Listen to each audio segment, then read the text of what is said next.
And we could start there as a point of discussion around how it is that concepts or our connection around concepts may, and even well-intentioned or well-meaning concepts might actually undermine the very effort that they aim for. And for me, that is one of building connections and relationships. And so the hope is that we can more deliberately, more intentionally engage in connections around experience, and that doing so may generate imagination around these experiences that could actually advance the cause. As it is in many ways, a lot of our discussions are synonymous in terms of our use of these terms. So there's very little advancement, it seems to me. We're like stuck in the same place because we're using and leaning on a fixed set of concepts that have yet to evolve. And I think that the evolution of those concepts will be generated by meaningful, intentional discussion that invites imagination around experience. I'm Nathanial Granger, and I'm the past president of Society for Humanistic Psychology, treasurer of Rocky Mountain Humanistic Counseling and Psychological Association, founder and director of Be Real Ministries here in Colorado Springs, and have done quite a bit of work around the topic of social justice and previously known, I think, as multiculturalism and diversity. It kind of spills over into that, and I'm very interested in how we can move beyond language, and that's always been important to me, whether it's been intentional or even unintentional. There's been this underlying desire to tap into what I like to call the human essence, and that piece goes beyond language. I'm reminded of an African American male client of mine once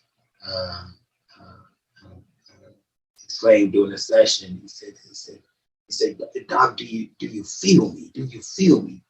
And I said to him, I said, I hear you. I hear you. And he said, no, do you feel me? And so oftentimes we hear, but even when it comes to working with our clients, but do we feel? We pride ourselves in the term empathy, and we claim to be empathetic in our connections, and more often than not, I think we are just merely scratching the surface in connecting, because we don't allow ourselves to feel and to go there into and that there is into the lived experience. And so I'm really interested in just finding out, even in this, I don't want to call it a workshop, but I'm very interested in how this particular, lack of a better word, this workshop will pique the interest of its participants, to get us to move away from what we have been programmed all of our lives. We have been programmed to dot I's and cross T's, and to be grammatically correct. And one thing I like about this particular us coming together now is that there are no bullet points, and there are no it's not scripted. And so I found myself with a little bit of anxiety, wondering what am I going to say, or how are we going to do, because I don't have the script in front of me. And we go through life like that. We live very scripted lives, and in our conversation, in our connections, and so as a result, many of our connections are somewhat superficial. even some of our deepest connections are superficially based because we don't allow ourselves to go beyond the language. Even in marital relationships, the closest of most relationships is a marriage relationship. Even in that, couples oftentimes get into these heated arguments around what was said, and you said this and you said that, and they get stuck in the verbiage, and they miss what is coming from the heart. They miss the feeling of it. And so I dare not say that many couples end up at the divorce court because they failed to move beyond language. And so I'm excited. I'm excited to be here. I'm excited to see how this unfolds. I'm Louis Hoffman. I'm the Executive Director of the Rocky Mountain Humanistic Counseling and Psychological Association, and a past president and board member of the Society for Humanistic Psychology. And I'm excited about this presentation, both from the topic, but also from how we talked about having this presentation. The idea for this emerged when the three of us were getting together for supper and talking about issues and language, and it just led into something we thought this was a valuable contribution. And as we move towards it, one of the things I thought about a little bit is a colleague who has attended a number of the Society for Humanistic Psychology conferences, who said that he's not interested in coming back because we're saying the same things all the time, and I think that often ends up being the case, and sometimes the language really provides a way of limiting us with with these terms. And the idea for this really came a lot from some things that Luis was sharing. And I remember when first coming up, I felt this little bit of resistance, thinking, well, some of this terminology is important. And we're not trying to say that the terminology is not important, but what we are saying is that we need to really clarify, make sure that we're on the same page, and not allow the language to limit us. And we use that idea of description because so much of the language that we use, we've got these associations that's kind of built up with them. And one of the things that I've noticed is over the years, and something we all talked about, our own examples with this, is that sometimes if you use the right terminology and you know when to switch, you're seen as knowing what you're talking about. You're seen as being competent. So we've watched so many of the different words and language and labels that are a part of multiculturalism, diversity, and social justice conversations. They've evolved over time. And there's good reason for that, because sometimes the words have, the language has gotten different connotations, or have been limited, or even just become stagnant, and it needs to evolve.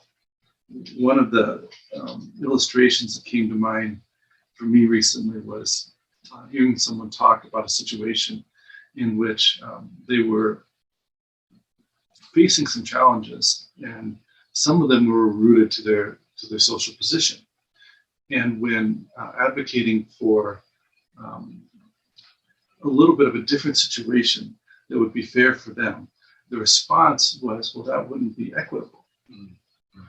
And they thought, well, that's curious, because they're not really understanding equitable. They're using equitable as equality. So they know the terms that we're supposed to be talking about and using, but they're using it in an inaccurate way that actually ends up being limiting. So we've got to understand the terms, certainly, and dig into them, but at the same time, not be bound by them. And so that we talk about social constructivism a lot, but I think we have to keep in mind with that the language is social constructed, and language change, the meaning changes with it. And so those are some of the things that brought me to this conversation.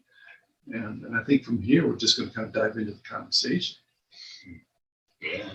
Louis, when you were talking, what came to my mind just right off the top of my head was just the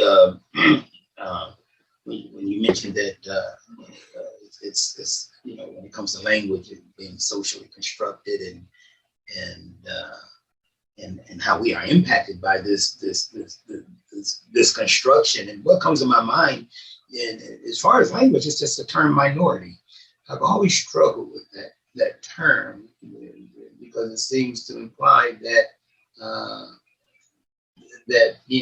someone is superior and that someone is not myself.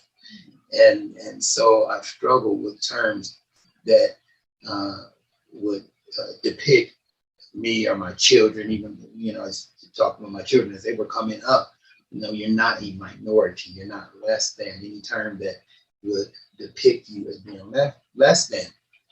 And so just raising a family, an African-American family, around this dealing with language within and of itself. I always thought that it was very important somehow to change the narrative, because we have been given a false narrative and we feed into that narrative, and that narrative becomes our way of being, but it doesn't have to.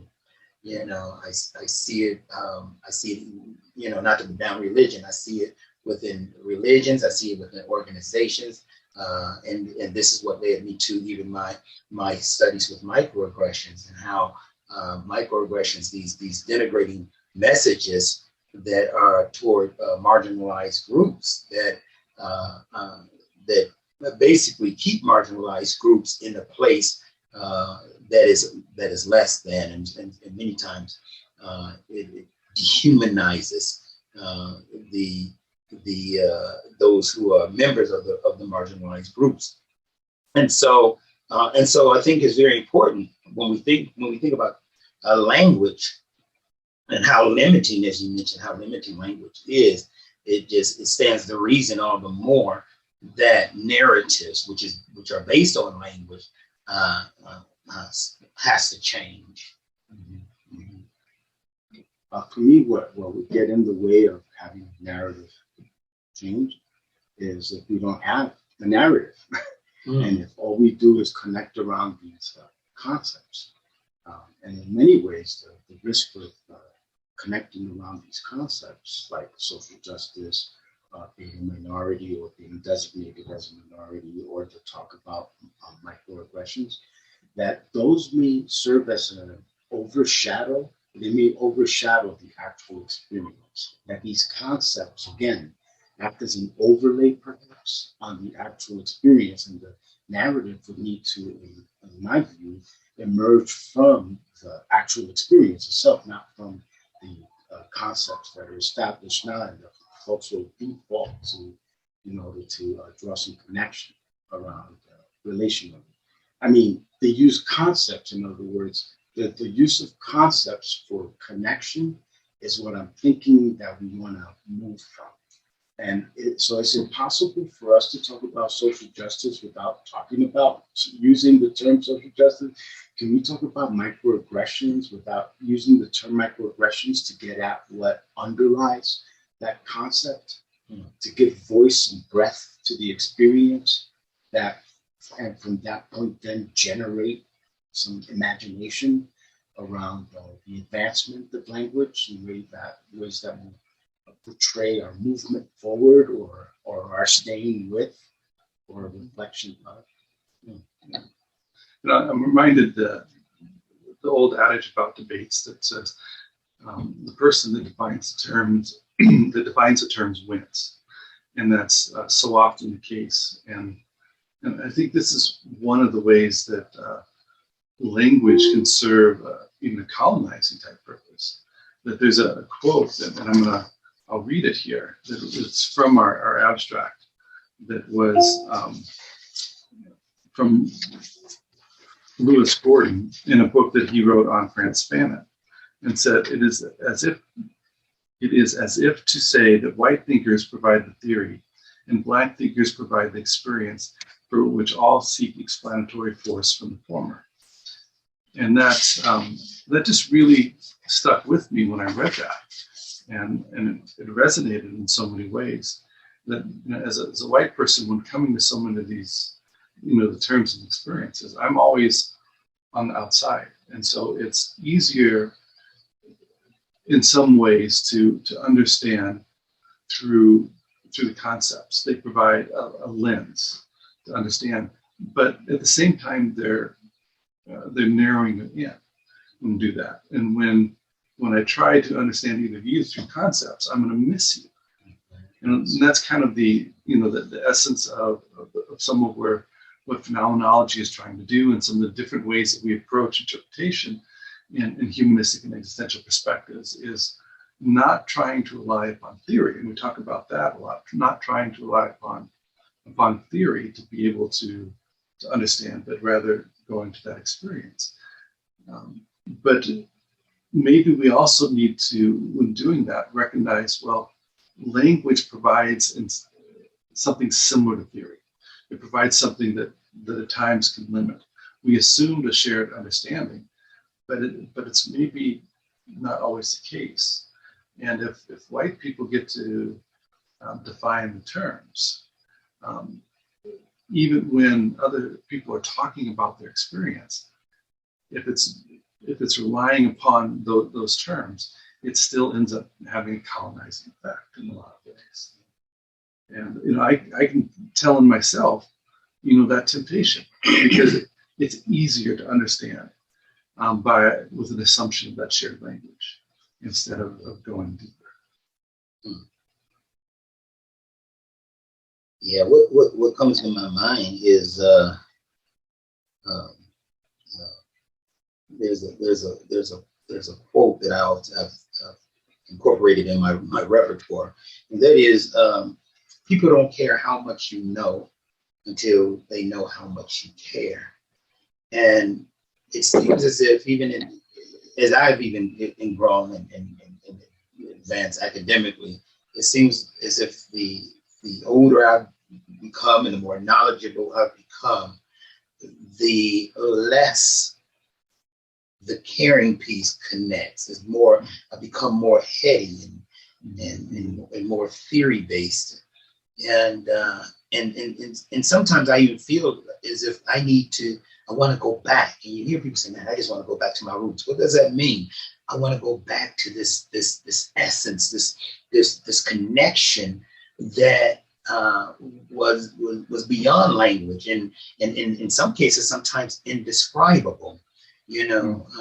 There's a phrase that we use in Christendom, and that is a joy unspeakable. To have a joy unspeakable down on the inside is something that is a joy that you can't talk about. It's something that it's beyond our linguistic skills. And so, and I get it that we want to take an experience and box it into what we can understand. But again, it really points to our limitations when we do that. And this is one of the things that I believe white people have done when it comes to language, where they take the marginalized experience and they put it into this box and label it, give it a name, and almost pride themselves in that, as if they discovered something, and walk around with their chest poked out as if they have a handle on the lived experience of African Americans or other marginalized groups, when really they don't. And one of the things Daryl Wayne Sue mentioned was that for African Americans, they feel as if their white counterparts don't get it. And in reality, they don't get it. Why? Because they are so locked into these concepts that they miss the experience. They miss the feel of that.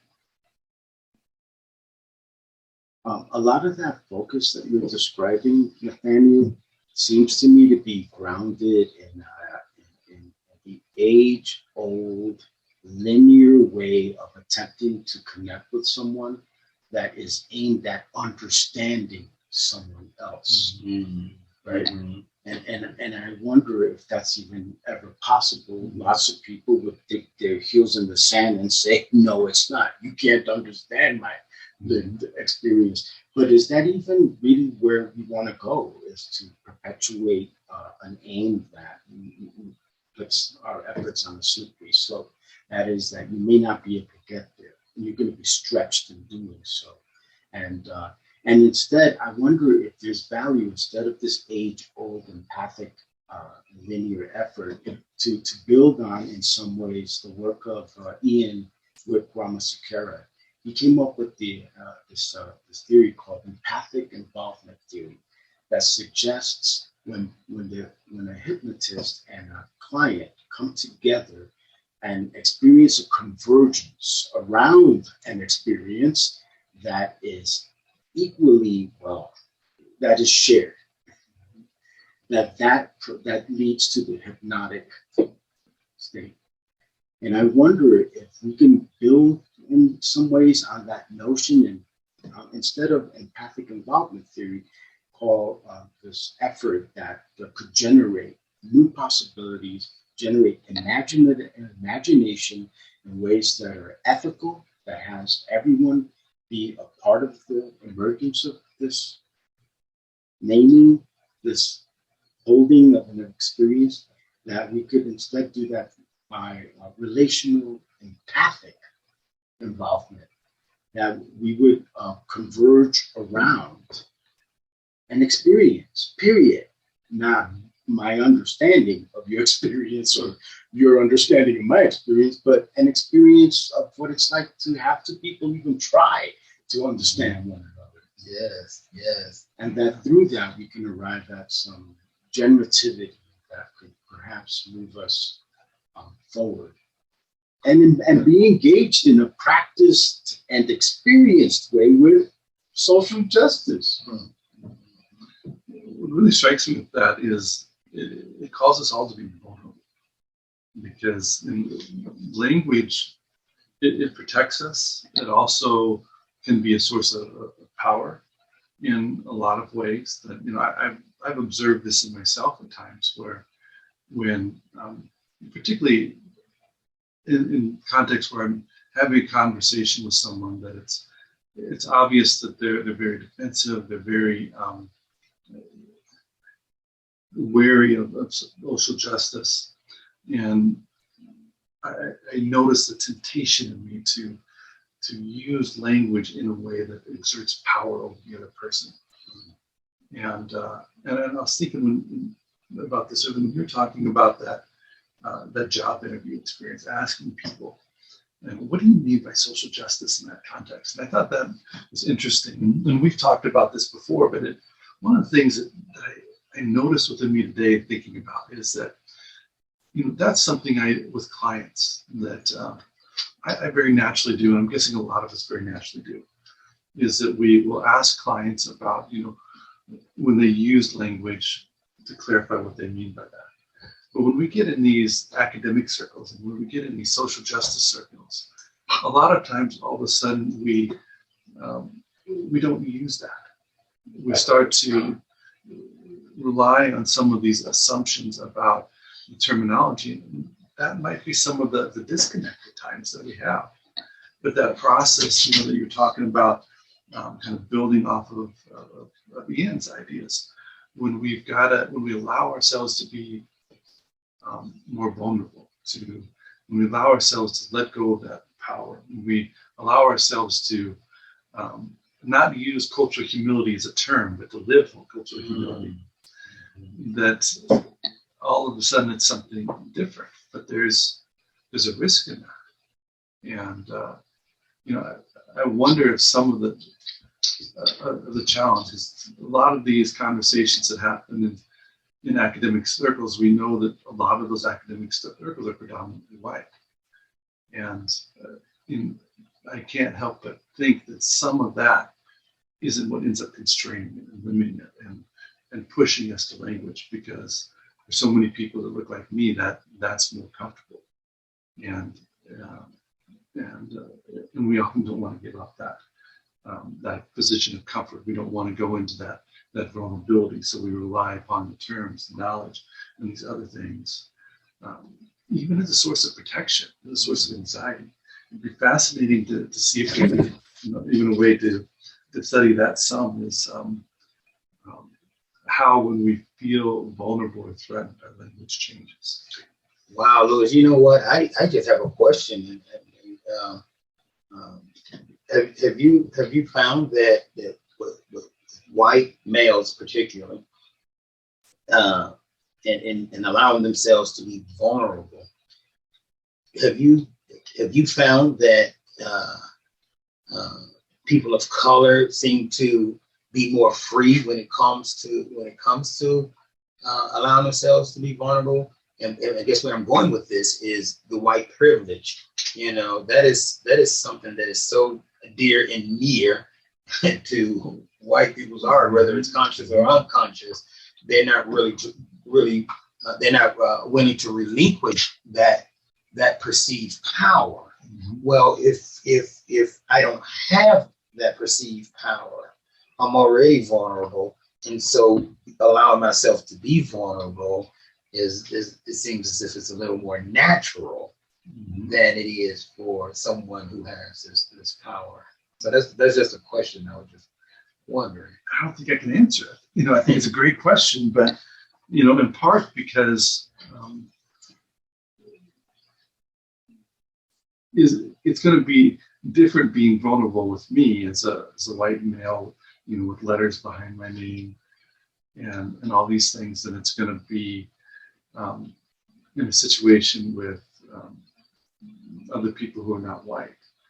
I'm thinking of a research study that Franz Fanon did with a colleague, looking at thematic apperception test in Algeria, and this was, you know, in the 1960s. And what they were looking at was, it was talked about at that time that a lot of the Arab women in Algeria, they weren't able to participate in the thematic apperception test. And this was viewed as being because of an impoverishment of intellectual ability, of understanding. And so it was viewed in a way that was really diminishing them. And what Fanon and his colleagues said is, no, this isn't about that. Some of it is about this not being familiar. But the other aspect, and I think the really critical aspect that shows how, you know, that Fanon was really, you know, over 50 years ahead of his time, 60 years ahead of his time, really, is that, you know, Fanon was talking about, no, it's the power differential that, you know, these white therapists come in and they represent the oppressor. That, you know, and this is when Algeria was colonized by France, and these French white, predominantly male psychiatrists and therapists come in giving the thematic apperception test. And there's this position of power, there's this position of threat, and that played a role in it. And so I think it would be presumptuous of me to be able to think that I could answer that in some ways. But in many ways, though, what you shared at least allows for some generation of imagination. And so for me, what came up is that you mentioned what's required for us to engage in this type of relational involvement, building on Rick Warren's empathic involvement. That the relational involvement requires vulnerability, right? And then you question whether or not people of color would be inclined to engage in vulnerability more so than other groups. And then you mentioned power differentials, right? That you brought up initially and then you expanded on. And so I'm wondering if beyond this idea of that, or the thought of the invitation to vulnerability and the consideration of power differentials, is that what may be helpful is for us to have a relational critical consciousness in some ways that invites in the relationship around the power differential, let's say, that this relational critical consciousness moves us from this individually oriented autonomous state that separates us from other and move more to a place where we can converge relationally. And talk about power differentials in our relationship, but with the consciousness of our relationship in the forefront. Wow. Meaning, let's talk about the implications of the power differential for our experience of one another, for our experience in the moment, and then see what emerges from that. So I would say, just to sum this up, vulnerability, the other piece would be a relational critical consciousness. I think that is so important, relational critical consciousness. And it, to me, that trumps language, the verbal language of it. It trumps that. And you were talking, what came to my mind, one of the greatest conversations, by the way, that I can remember having was we were at a conference in Malaysia, and we spent time in downtown in the mosque and the marketplace, and I had such a great time. It was the people. I was high by the different cultures and the people and the monkeys and just the culture that was so much different than my own culture. But we were down there for half the day maybe.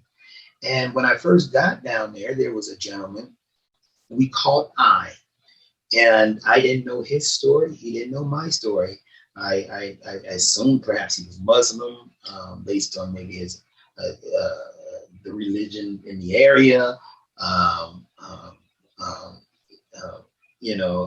And I presumed he didn't speak English, but we caught eye, and throughout the day, some kind of way, throughout the mobs of people, some kind of way, we would come back around near each other, and we would catch eye again. And finally, at the end of the day, we found ourselves together again, and now we're face to face, and we're having this conversation. I didn't speak Mandarin. I think it was Mandarin, and he certainly didn't speak English.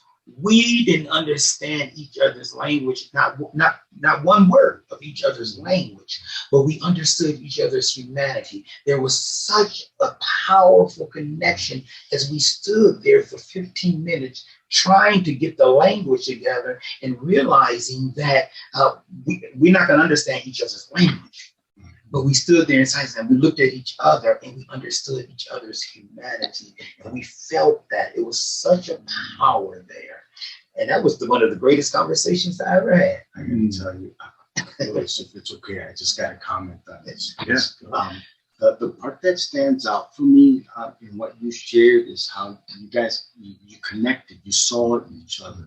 Right? Yes. There was eye-to-eye contact. And so I wonder if in this effort to engage relationally, in this relational involvement that puts the relational experience at the forefront around an experience, that could promote generativity. And so what was suggested is, I'm just putting all this together, that one is what's required is vulnerability. Another one is, I know that we talk about power differentials, but the examination of power differentials or the consideration of power differentials in the context of our relationship, and that type of discussion requires a relational critical consciousness. And now the other piece is attentiveness, right? Because you got to be attending and attentive, aware about what's happening with the other person, where there's a connection that's made by eye contact. What was it that you used the term to describe that experience with? You just saw each other, and later on you saw each other again. Yeah, well, it was kind of like namaste. It was kind of like, it was like a connection initially that drew us back again and again to one another until we ultimately was face to face. One of the things I have to reiterate is that's been coming up, this thing of vulnerability. I'm in a strange land, and and I don't know all of the rules. However, I have to even be able to engage with this person required so much vulnerability. I didn't know they could have slapped me. They could have done anything. I could have been in harm's way. I didn't know. And but to allow that vulnerability, one of the things about being vulnerable is it's not that you don't recognize fear, but fear doesn't become the driving force. There's it really, if I may, it's really the driving force is love for the connection, love for humanity, and that love it trumps the fear of, okay, what's going to happen to me? Am I going to look like a fool out here? It doesn't matter, whatever fears or whatever doubts you may have, as long as love is preeminent, and that love is it's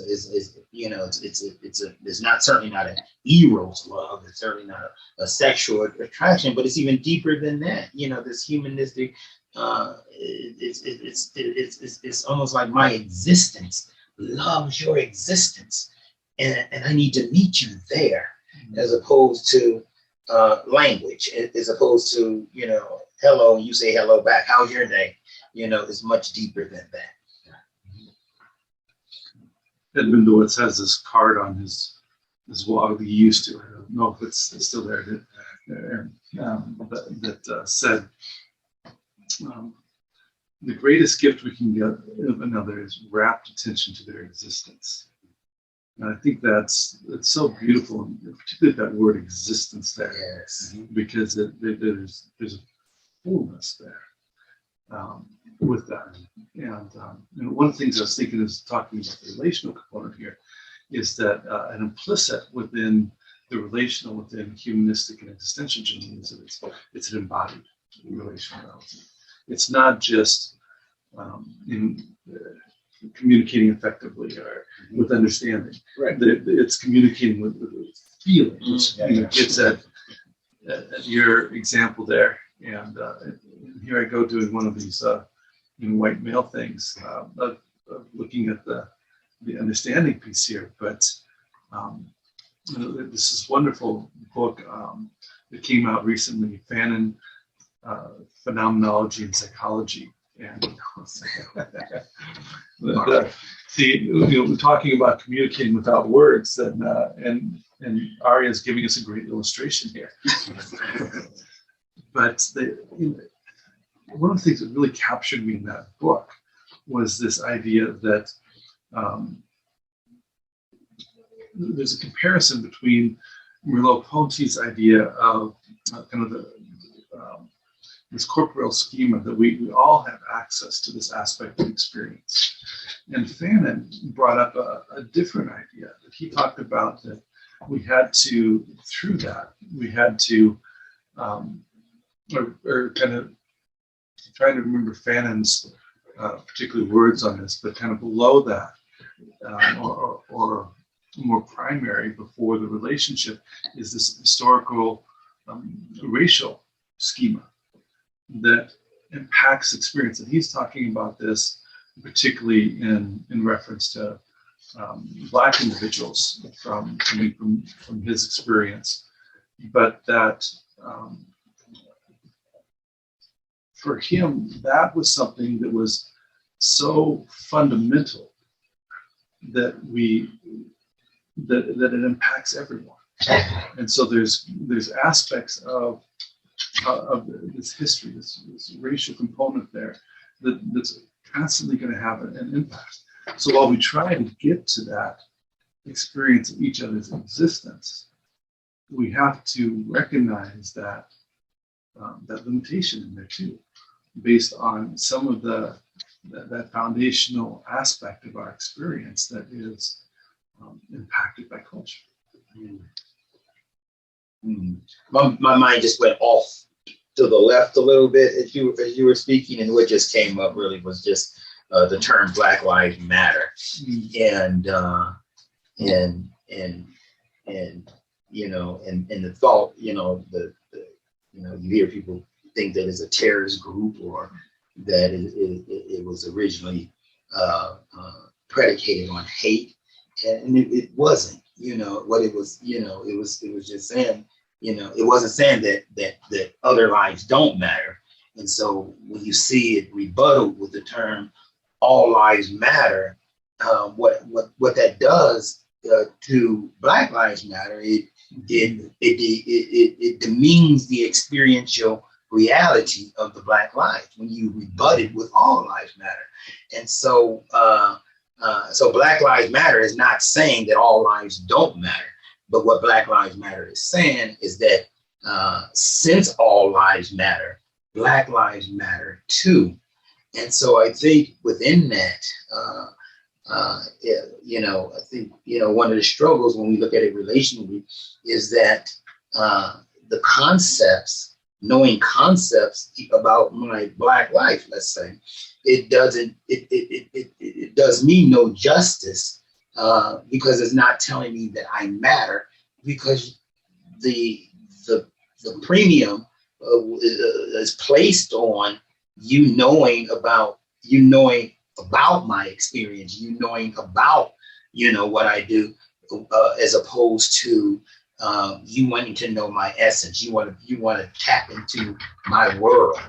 And so, and many advocates, and I thank God for advocates, but many advocates pride themselves in want to, social justice advocates, and they want to advocate, but wow, they will not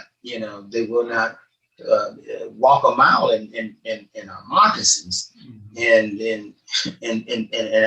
I run into cases where they, so-called advocates won't come to my Black home.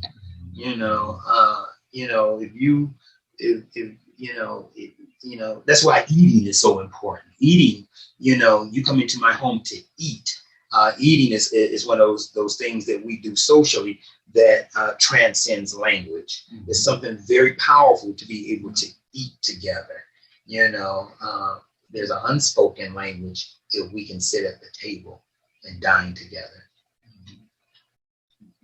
And I know that the best dinners I've ever had are with people with whom I feel a sense of vulnerability is invited, and whose vulnerability is invited, and then there's an attending to the vulnerability. Yes. So I attend, and vulnerability in many ways requires that I attend to my own experience in the moment, and also to make it relational means that I'm attending to the experience of the other, so that we can have that eye-to-eye contact piece from a distance and connect with one another despite any shared language. Sure. And what you're saying in that, you're saying it's okay to be vulnerable.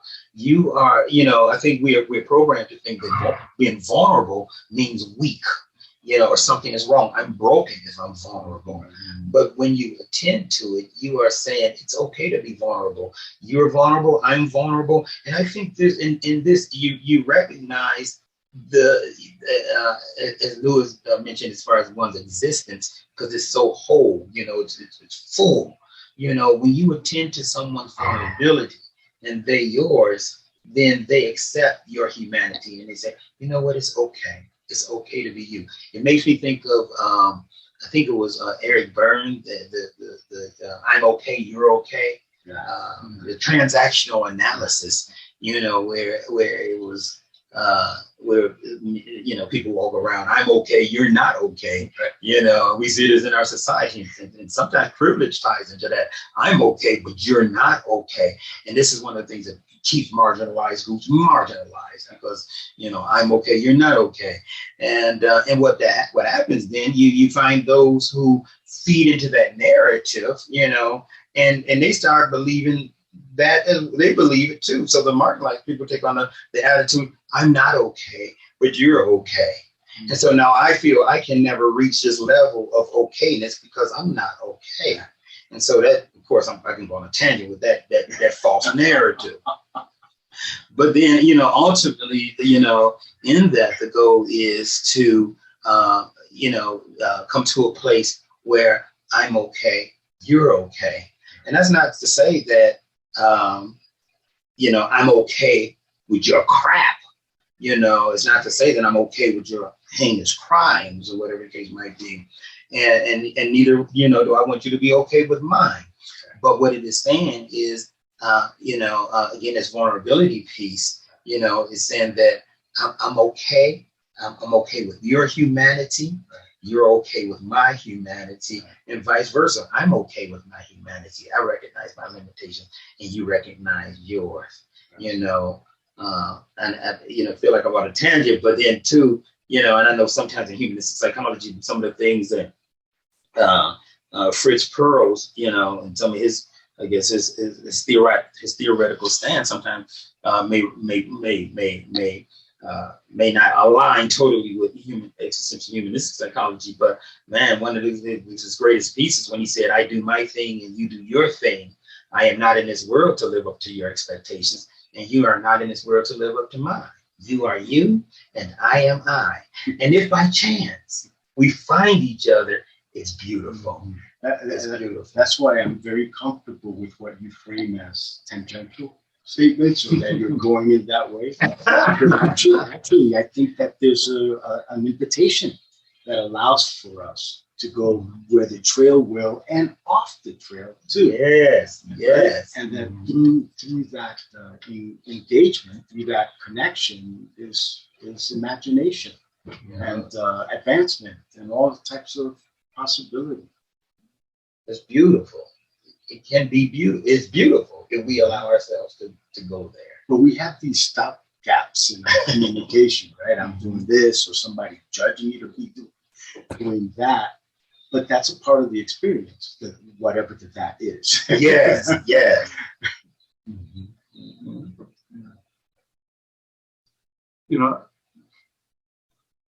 I had an experience when you were talking about the Black Lives Matter piece there that I thought was just interesting, kind of a sinking in that I think relates in some ways to what we're talking about, is that we've had that conversation, we've presented about that, we've talked about that in conference settings, in client settings, in social justice and activism settings.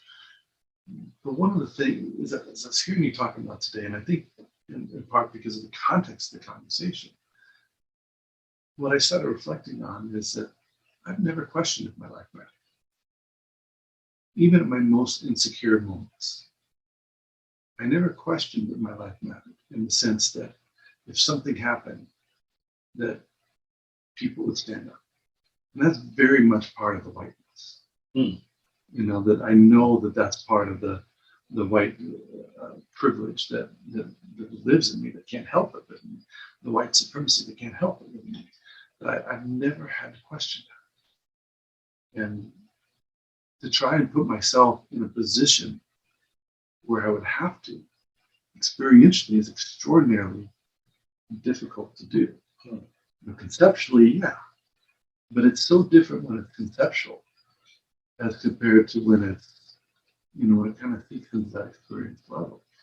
And when we talk about so many of these ideas at that conceptual level, we might get the conceptual agreement, even around shared language and all these other things.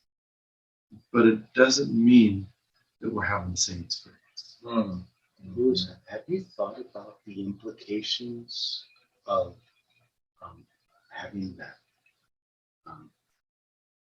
umbrella thought that you don't have to be concerned about your life mattering? I've thought about it. But, I think that's some of the differences. The recognizing the embodiment. What is that? What are the implications for your relationship?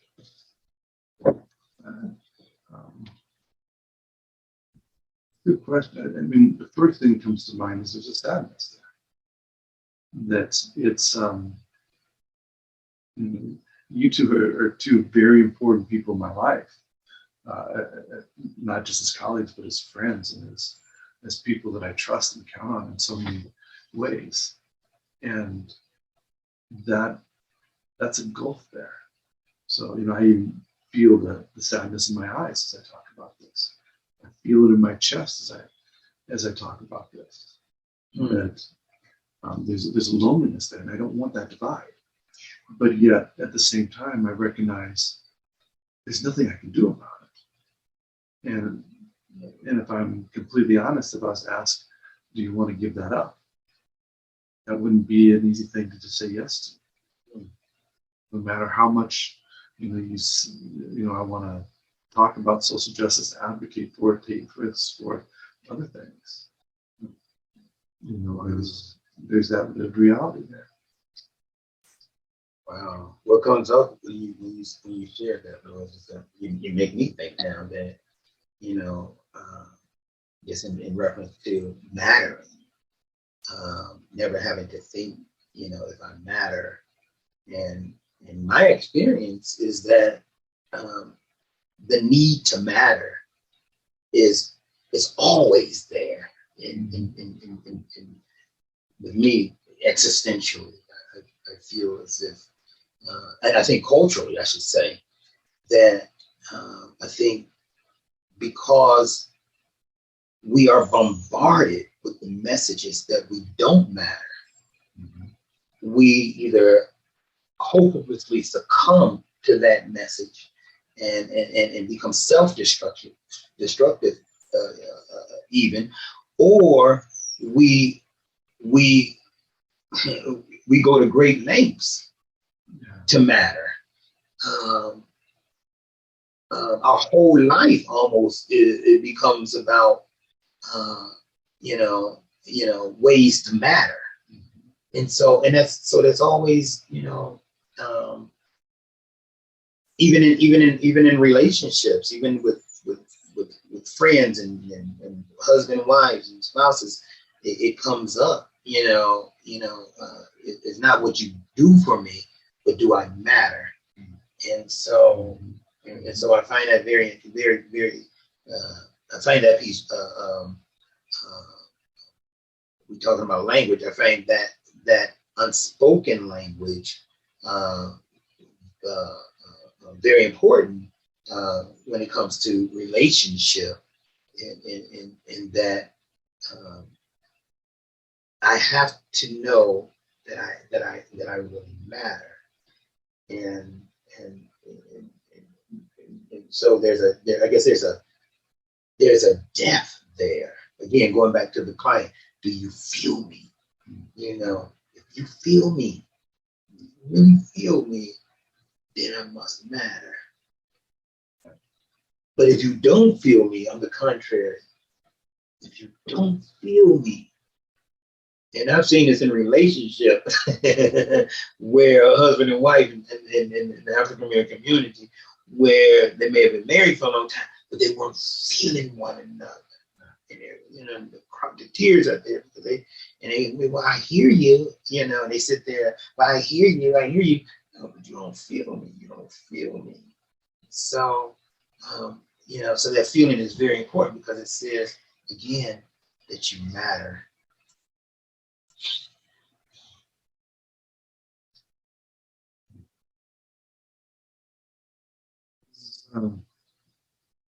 This is powerful. I hope that I'm kind of the times I'm forgetting the camera's there, and when I remember that,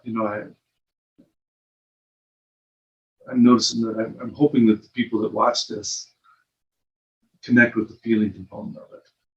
And the thing that I notice in myself concurrently, and it's a very interesting paradox, is a deep sense of that existential isolation.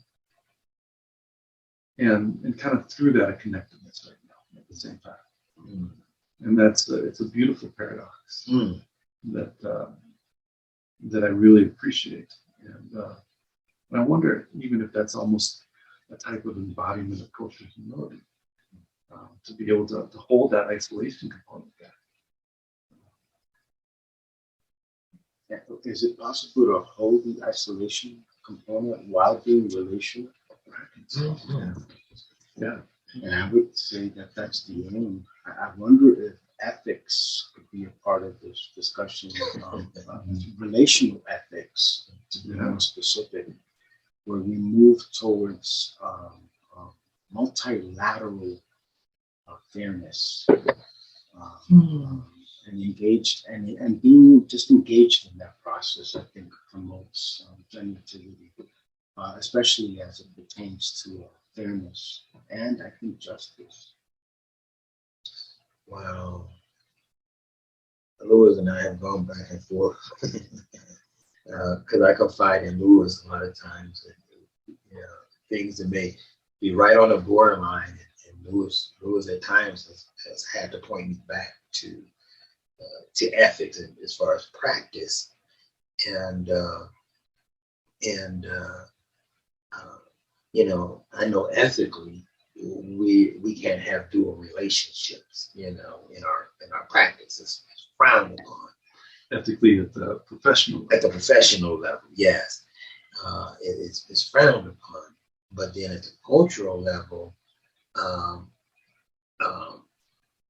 we almost can't get around dual relationships, because within my, certainly with African Americans, we don't get therapy really that much anyway. But I need to know that you feel me.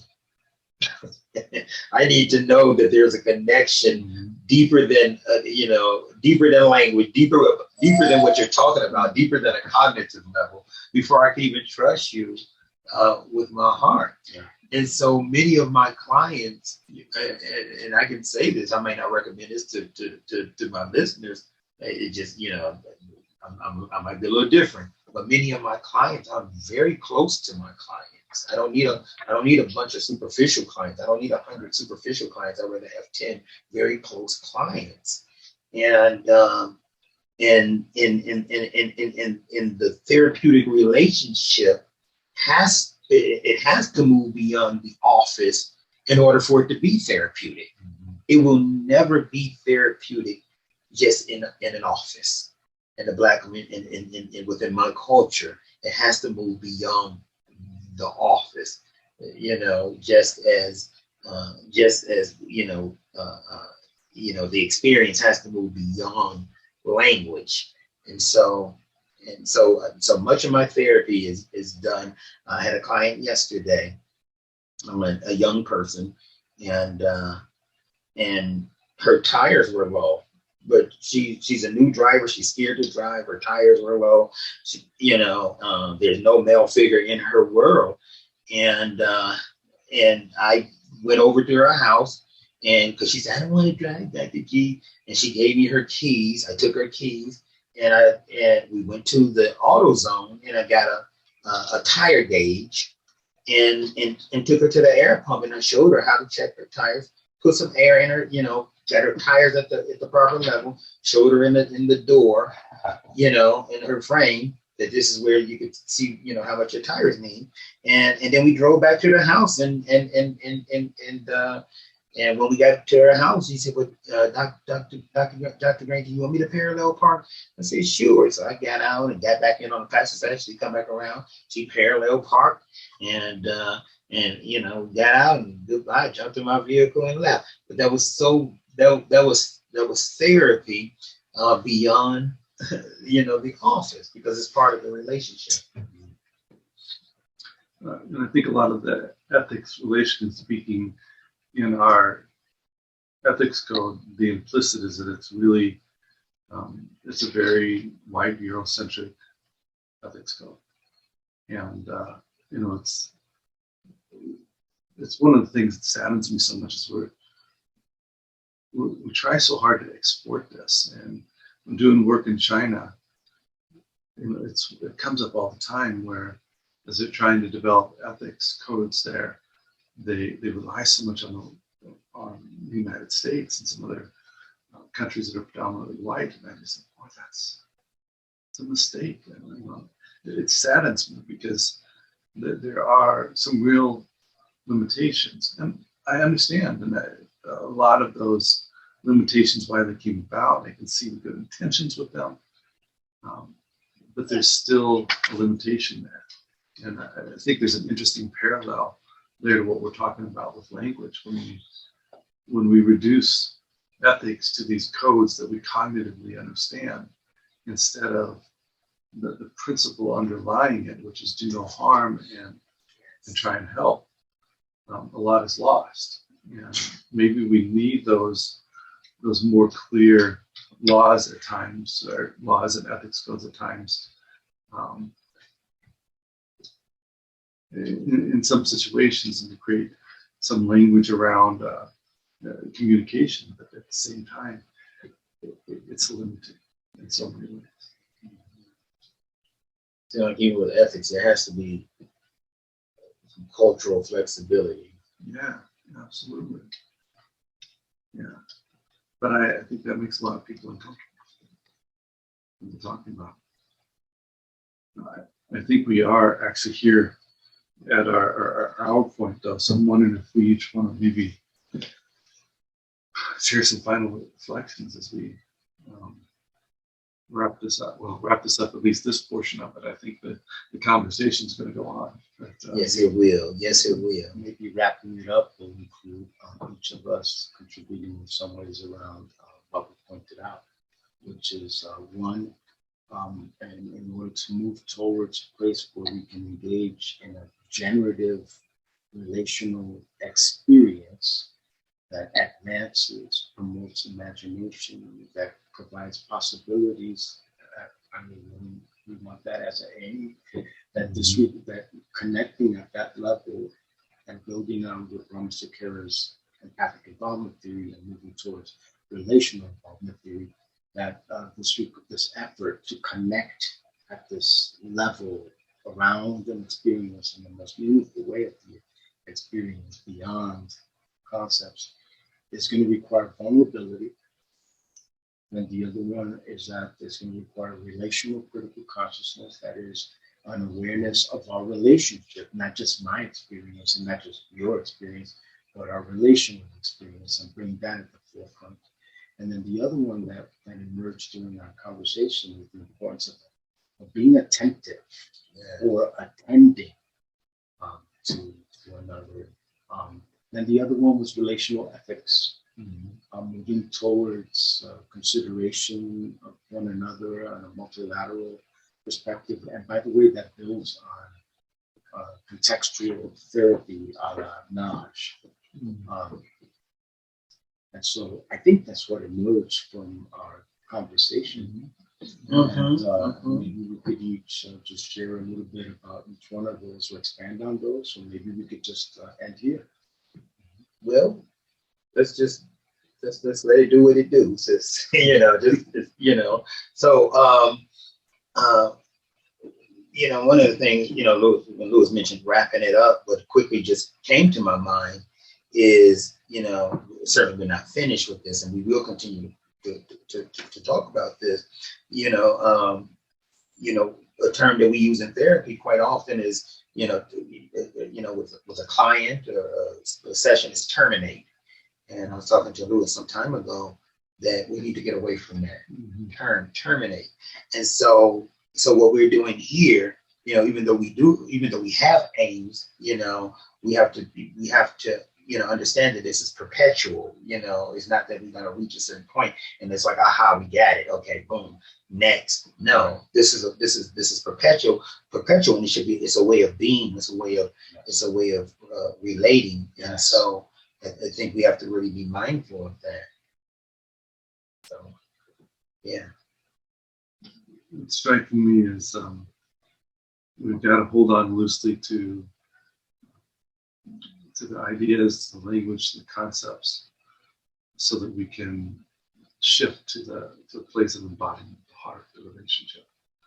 And but most importantly, what just really comes to me is how much I appreciate both of you in this conversation and our ability to have this conversation. I would guess if we had the same conversation in a month from now, it'd be different. I might even disagree with aspects of what we said today. That's part of the beauty of it. Yes. That we can be together in this way. So just thank you. Yeah, thank you. Yes.